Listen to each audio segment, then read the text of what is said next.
Hi, I'm Kristen, and this is Reading-Unrestricted. So it's been a crazy day, but it ended well. Um, it's June, it's Pride Month. So at work, we, at the end of the day, had this really fun thing. We're fully remote, so we do these, periodically, these activities to kind of bring people together. And today, we had drag bingo, which was really fun. We did it last year. There's a drag performer that they brought in last year, same person this year. Her name's Kimberly Somerville, and she does like a little act, a little like singing, dance kind of thing, and then pulls the numbers for bingo, and then in between, a little more of an act, and then more bingo. So that was really fun.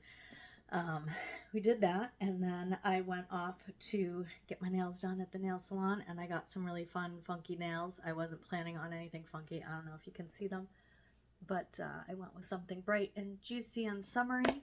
And my husband and I and my daughter are going to the Pride Parade this weekend, so I thought this would be kind of fun, and I got on my Pride shirt. It's a day full of Pride, which is fun.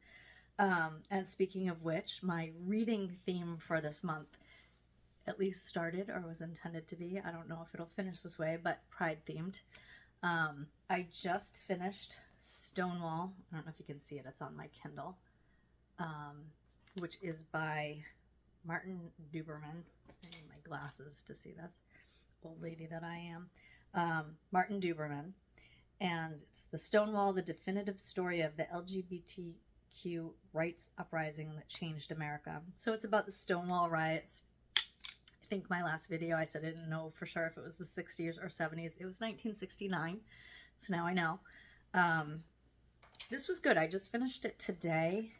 It wasn't really what I was expecting. I guess it kind of was, but it follows 6 people, really from childhood. Actually was the most interesting part to me, which is a little disappointing because it started with their childhood, obviously. But it starts with their childhood, and it talks about, how they grew up and what their lives were like, and leads all the way through the Stonewall riots and then beyond. And it was really good. I was interested in it because I like the people stories. I'm not really a huge nonfiction person. I do like occasional nonfiction, but like dates and cities and things like that, I'm not as interested. I like to hear the stories. So the people stories were really interesting to me. There was a lot about activism and the different civil rights groups that everybody got involved in, and the different timing and the evolution, and then as things faded away and new things were established. It also, given the time period that these people grew up in, it wasn't just about gay rights, but it was about women's rights, and the Black Panthers. They had interaction. Some of these people had interaction with the Black Panthers, and there was just so much going on at that time. So it was interesting how the different groups interacted, came together, and didn't come together in support of each other. How the men and women came together and didn't come together in support of each other. It's just very interesting the way, a lot of groups I mean, I think everybody likes the idea, maybe not everybody, of bringing groups forward together and supporting each other. But when it comes down to it, sometimes their interests aren't aligned, or they don't feel like they're aligned. So it was interesting to hear about that sort of friction. But in any case, it was good. It wasn't as personal as I thought it would be. There was a lot more about the politics and the activism and that sort of thing leading up to the Stonewall riots. Stonewall was actually a very tiny piece of it. It didn't get into it a whole lot. At least I didn't think so. But it sort of was a springboard, or maybe springboard's the wrong word, but it really energized more work toward the LGBT community's efforts towards civil rights. So yeah, it was, I thought we'd hear more about what went on during the riots. It got into it, but not as much as I thought it would. So in any case, it's a good book if you want to learn a little bit more about, the earlier phases of civil rights. And one of the things I thought was really interesting was the conflict between the different generations. The older generations being more conservative, more willing or interested in trying to gain acceptance and assimilate with the straight community, whereas and the conflict with the younger generations who were more radical and not interested necessarily in assimilating, but in being accepted for who they were without having to pretend, which makes sense. I mean, that's kind of what pride's all about, right? Be proud of who you are. And that time, that timing, and that's where the time of the Stonewall riots, that's where people kind of took that radical step of saying, I'm not hiding anymore. I'm not going to pretend to be very conservative if I'm not. If I want to wear a dress, I'm going to, that kind of thing. Also interesting, the conflict between the terminology used in the book is the transvestites, which generally men who dressed as women but they weren't transgender. They were male, but they liked to dress in drag. And there's conflict between them and some of the gay community who was more conservative. So it was just really interesting, especially with everything going on in our country right now, and I think in the world, that conflict between conservative and more liberal, just playing out.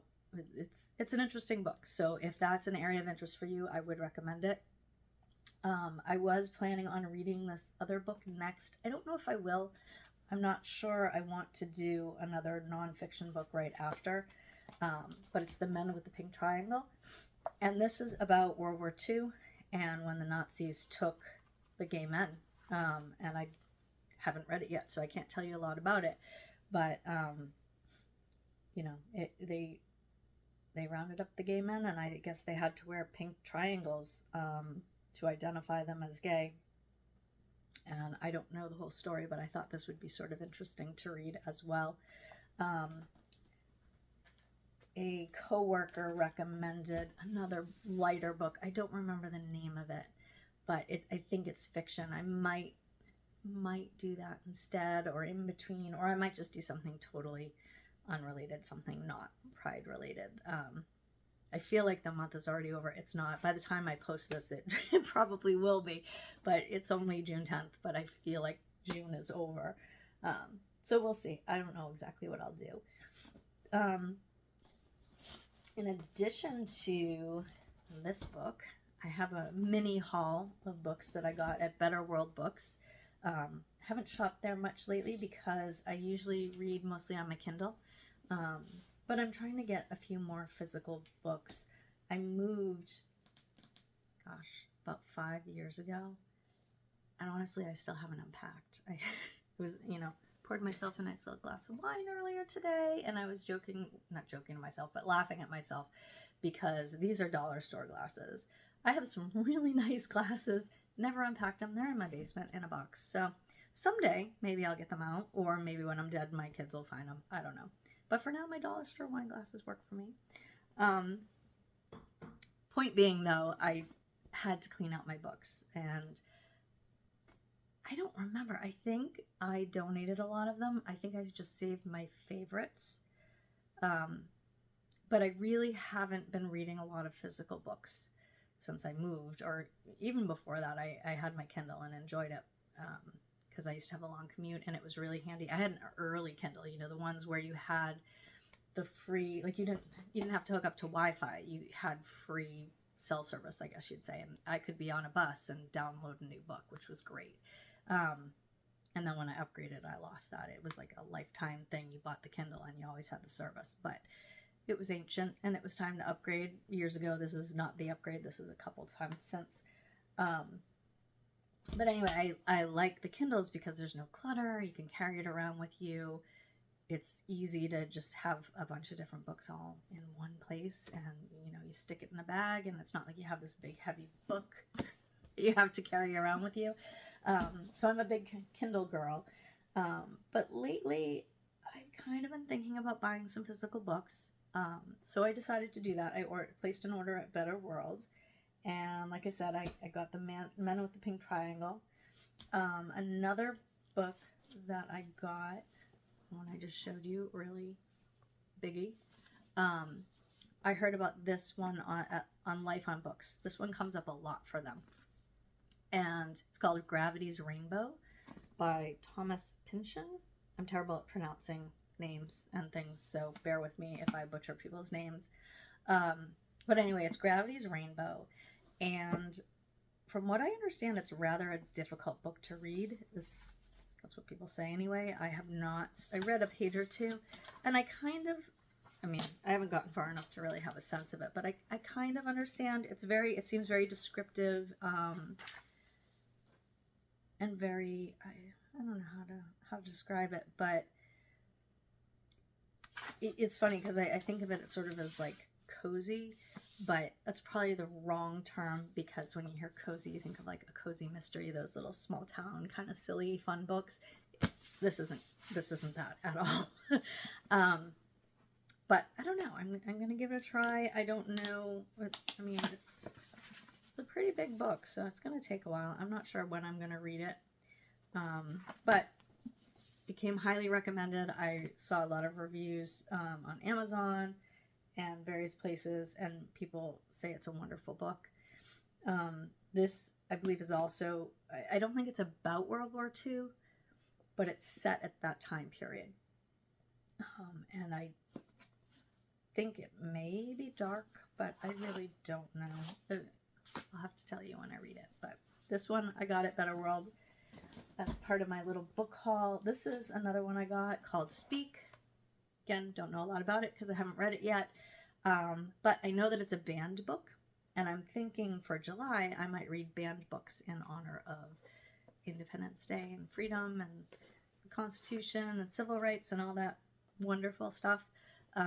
So this will be on the list if I do that. I also got this book called The Coldest Winter, and it's about the Korean War.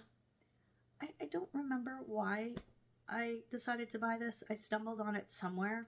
I don't know, and it's also another huge one, and it's nonfiction, and like I said, I'm not a big nonfiction girl, so I'm a little intimidated by this because it's huge.